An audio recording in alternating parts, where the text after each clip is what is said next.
Randy Sargent and I are doing the body track project at CMU in the Create Lab.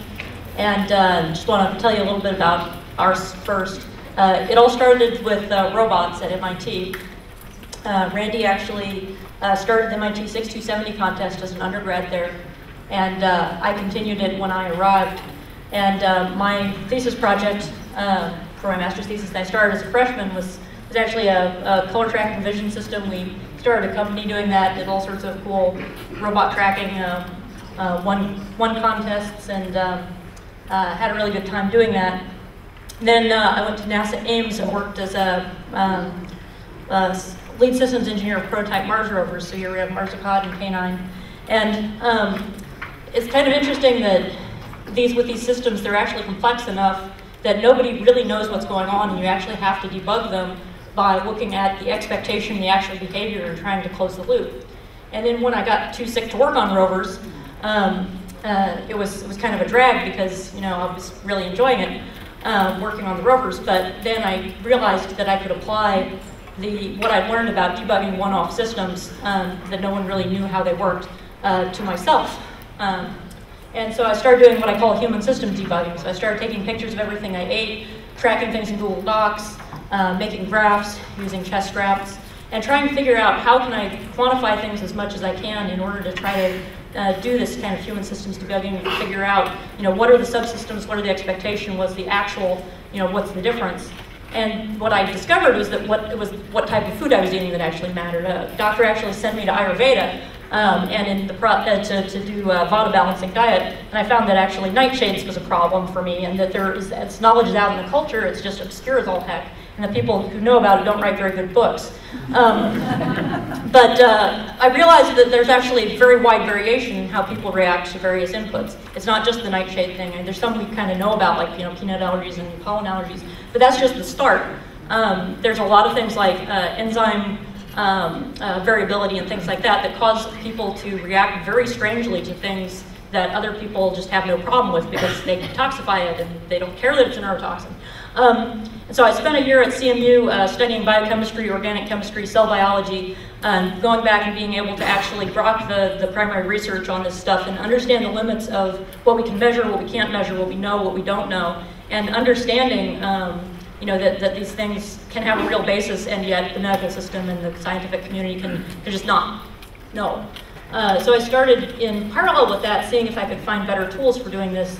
Got Zeos and Fitbits and body media devices and withing scales and everything. And these are great, but they can't graph on the same time axes, and all the questions I wanted to ask depended on being able to compare these against each other. So we actually started a project called Body Track and got funding a year ago. We've got the second year of funding now. And what we're trying to do is we're trying to aggregate data from the existing pieces together into the website to be able to graph it on a common axis and make it explorable, and then take the pieces that don't exist and build them. And we have all of this in the back corner there if you want to talk to us about it afterwards. We have things like environmental indoor base station for microclimate data, air quality monitor interfaces to that, a chest strap, we've got smartphone apps, and we've got a website that basically takes all of this, puts it together, and has explorable visualizations so that you can kind of be the PI of your own situation. One of the things that we care deeply about is that you don't throw away data. If you have really fast data, you can do things like sneezing, coughing, snoring, etc. That you can't do if you're doing like Fitbit and just throwing it all away up front because the hubris of assuming that you know what's important. Big data is also really important to us. It's not a job for MySQL to be able to deal with data in this volume. So we actually are writing our own data store to be able to access the data across levels of detail and be able to go everything from 3 kilohertz of data channels all the way to observational data. We have an explorable data viewer that interfaces to the back end and allows you to turn different channels on and off.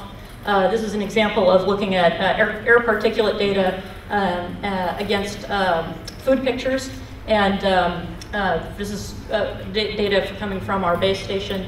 And it allowed us to discover that, in fact, it was the cooking method that we were using to cook the food that had the highest peaks in the air particulates. Now, we never would have thought of this. If we were designing a study to see, compare different things, this wouldn't have been on the list. So being able to have explorable tools where you can just kind of go in and putz around and see what you see, I think is really important. We also have things like image review and tagging. You know, maybe someday you'll be able to do some of this classification automatically, but you're going to need training sets for that at least.